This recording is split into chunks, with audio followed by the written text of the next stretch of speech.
sini dengan agak ditekan, digeser. Nah, di situ akan muncul api yang sangat membara. Bisa kita gunakan untuk membakar sampah, untuk menyalakan lilin dan lain sebagainya.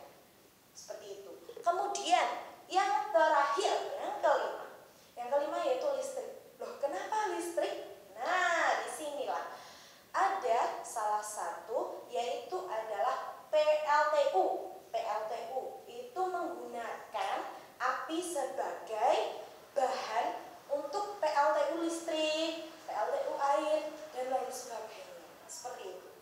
Nah, saya sudah menjelaskan tentang sumber-sumber api dari matahari sampai listrik. Kemudian di sini saya akan membuat karya, yaitu sebuah lilin. Nah, sebelumnya silahkan siapkan kertas putih yang berbentuk seperti ini. Nah, atau mungkin dua yang panjang seperti ini kemudian digabung. Sudah? Selanjutnya ada warna hijau. Nah, warna hijau bentuk seperti ini. Boleh dibuat lengkung-lengkung seperti ini, awan boleh, yang penting bulat boleh, kemudian berbentuk hati boleh, terserah. Nah, kemudian yang ini sudah ada gambarnya seperti ini. Ini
Jangan lupa subscribe dan nyalakan loncengnya ya.